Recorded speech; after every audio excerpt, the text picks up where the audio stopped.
Bismillahirrahmanirrahim. Assalamualaikum warahmatullahi wabarakatuh. Asyhadu an la ilaha illallah wa asyhadu anna Muhammadar Rasulullah. Raditu billahi rabba wa bil islami dina wa bil Muhammadin nabiyya wa rasula. Rabbi sidni ilma warzuqni fahma. A'udzu billahi minasy syaithanir rajim. Bismillahirrahmanirrahim. Ya ayyuhalladzina amanu kutiba alaikumusiyam kama kutiba alal ladzina min qablikum la'allakum tattaqun. Hai orang-orang yang beriman, diwajibkan atas kalian berpuasa sebagaimana diwajibkan atas orang-orang sebelum kamu, agar kamu bertakwa. Bapak Ibu yang dirahmati oleh Allah, di awal kami menyampaikan surat Al-Baqarah ayat 183. Hai orang-orang yang beriman, diwajibkan atas kalian berpuasa sebagaimana diwajibkan atas orang-orang sebelum kamu, agar kamu bertakwa. Dalam ayat ini yang dipanggil untuk berpuasa adalah orang-orang yang beriman, dan tujuan dari puasa itu adalah menjadi hamba yang bertakwa, menjadi orang-orang yang bertakwa. Nabi Muhammad pernah bersabda, sebaik-baik pakaian di akhirat nanti adalah takwa. Sebaik-baik pakaian di akhirat nanti adalah takwa. Bapak Ibu yang dirahmati oleh Allah, puasa adalah satu amalan ibadah yang unik. Ia berbeda dengan amal ibadah yang lain. Puasa dikatakan berbeda karena tidak ada orang yang tahu bahwa kita sedang berpuasa. Tidak ada orang yang tahu bahwa kita sedang berpuasa. Hanya kita dan Allah sajalah yang tahu. Berbeda dengan amal ibadah yang lain seperti sholat, zakat, haji, sedekah, dan yang lain-lain. Amal ibadah ini bisa dilihat dan diketahui oleh orang lain, sementara puasa tidak. Dalam sebuah hadis qudsi disebutkan, kecuali puasa maka ia untukku dan aku yang akan memberikan pahalanya. Bapak Ibu yang dirahmati oleh Allah, kita semua tahu dari manakah kupu-kupu yang indah itu berasal. Ya, kupu-kupu yang indah itu berasal dari seekor ulat yang sangat menjijikan. Binatang ini tidak ada orang yang suka, hampir semua orang tidak menyukainya. Hewan yang satu ini juga sangat lambat ketika berjalan, ketika bergerak, sangat lemah sehingga sangat mudah bagi para pemangsa untuk menangkap dan memangsanya. Melihat ini, sang ulat kemudian berpikir keras bagaimana cara mengubah dirinya menjadi lebih baik. Kemudian sang ulat melakukan puasa. ia membungkus dirinya sendiri di dalam sebuah kepompong. Ia berpuasa selama berhari-hari, bahkan berminggu-minggu. Dan setelah sampai pada waktu yang ditentukan, kemudian keluarlah ia dari dalam kepompong tersebut, tetapi sudah dalam bentuk wujud yang lain. Ya, sekarang ia bukan lagi seekor ulat yang lemah. Sekarang ia bukan lagi seekor ulat yang menjijikan. Kini ia berubah menjadi seekor makhluk yang sangat indah. Dulu ia adalah seekor ulat yang menjijikan. Sekarang ia menjadi seekor kupu-kupu yang indah. Dulu tidak ada orang yang menyukainya. Sekarang hampir semua orang menyukainya. Hampir semua orang menyukai kupu-kupu. Dulu ia adalah hewan yang sangat lemah, sangat lambat dalam bergerak, sehingga mudah bagi pemangsanya untuk menangkap dan memangsanya. Sekarang ia seekor kupu-kupu. Ia bisa terbang dengan cepat, sehingga akan sulit bagi para pemangsa untuk menangkap dan memangsanya. Bapak Ibu yang dirahmati oleh Allah, ketika puasa seekor ulat yang katanya hewan yang sangat menjijikan mencapai tingkat prestasi yang seperti itu, mengubah dirinya sendiri dari satu keadaan yang rendah menjadi ke tempat yang mulia. Lalu bagaimanakah dengan puasa seorang manusia yang katanya adalah makhluk yang paling sempurna yang diciptakan oleh Allah? Bapak Ibu yang dirahmati oleh Allah, puasa seorang manusia akan menjadikan kita menjadi hamba yang bertakwa. Kita tidak perlu menjadi seekor kupu-kupu. Kita tidak perlu bahkan menjadi seorang malaikat sekalipun, karena orang yang bertakwa itu derajatnya lebih tinggi dari seorang malaikat. Kenapa bisa begitu? Kenapa derajat orang yang bertakwa akan bisa melampaui derajat seorang malaikat? Jawabannya adalah karena yang membedakan kita dan malaikat itu adalah nafsu.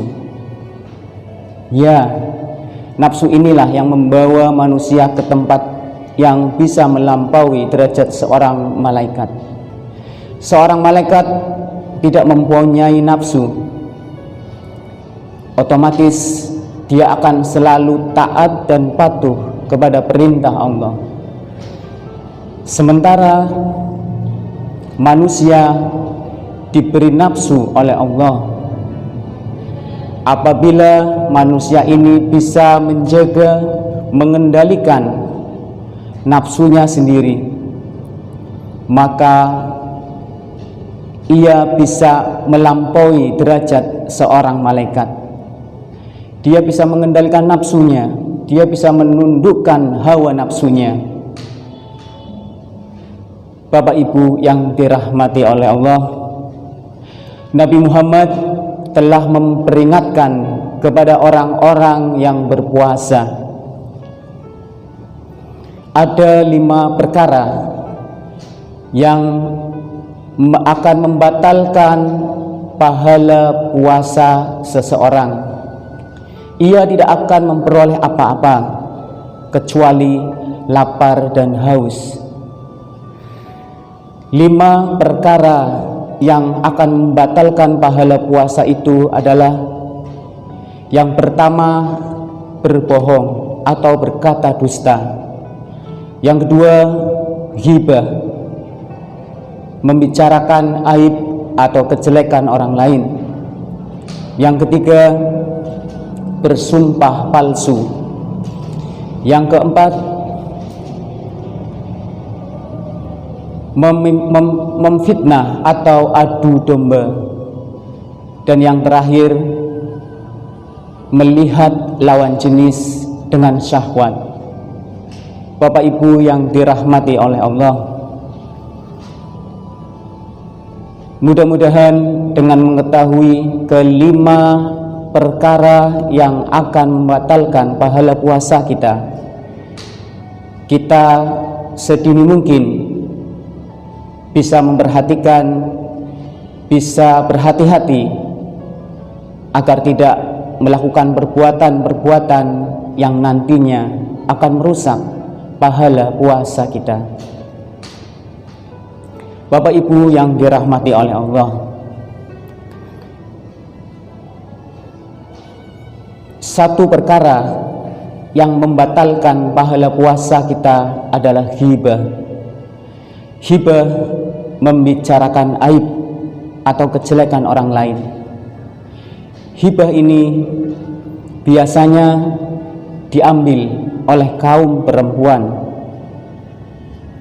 Banyak di antara mereka yang menghabiskan waktu dengan ghibah, padahal Nabi Muhammad telah menandainya sebagai salah satu perkara yang akan membatalkan pahala puasa kita.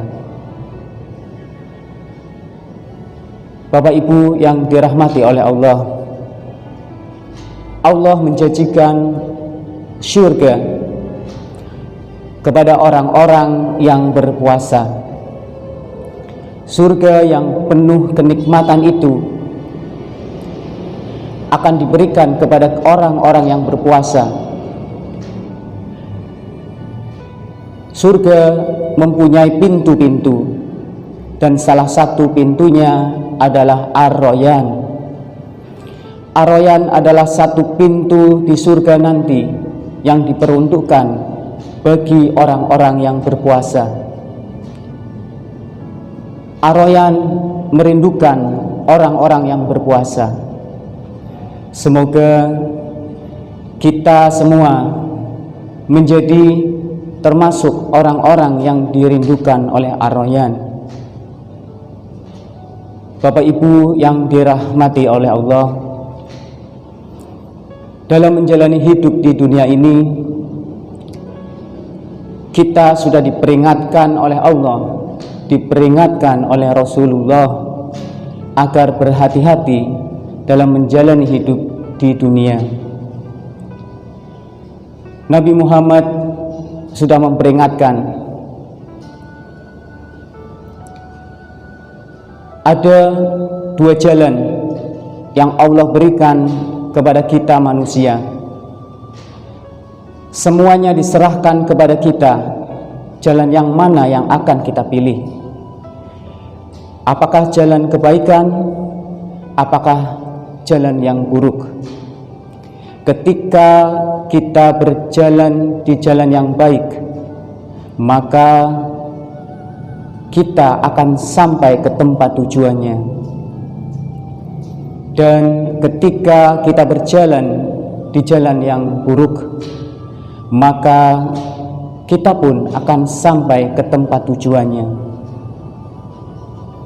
Nabi Muhammad telah memperingatkan, wahai manusia, dan berbuatlah sekehendak hatimu, tapi ingat, suatu hari nanti kamu pasti akan mati dan akan mempertanggungjawabkan semua yang kita lakukan, semua yang kalian lakukan semasa hidup di dunia. Bapak Ibu yang dirahmati oleh Allah, Nabi Muhammad juga memperingatkan kepada kita tidak akan bergeser kaki seorang hamba pada hari kiamat nanti, sampai ia ditanya tentang 4 perkara. Yang pertama, tentang umurnya, untuk apa ia habiskan. Yang kedua, tentang ilmunya, untuk apa ia amalkan. Yang ketiga, tentang hartanya, dari mana harta itu ia dapatkan dan kemana harta itu ia belanjakan. Dan yang keempat, tentang tubuhnya, untuk apa ia gunakan. Bapak Ibu yang dirahmati oleh Allah, dalam sebuah kata-kata mutiara, living is not about living, but it is about the choice of life. Which way we will choose, it depends on our self-choice, and it will take us to our final destination. Hidup bukanlah tentang hidup, tetapi itu adalah tentang pilihan hidup. Jalan yang mana yang akan kita pilih, itu tergantung pada pilihan kita sendiri, dan itu akan membawa kita ke tempat tujuan kita yang terakhir. Bapak Ibu yang dirahmati oleh Allah, sebagai hamba, sebagai insan, tentunya kita tidak akan lepas dari kesalahan. Tentunya kita tidak akan lepas dari kealpaan. Maka itu kami mohon maaf apabila dalam penyampaian ada kesalahan dan ada kekurangan ataupun kealpaan. Demikian dari kami, terima kasih. Assalamualaikum warahmatullahi wabarakatuh.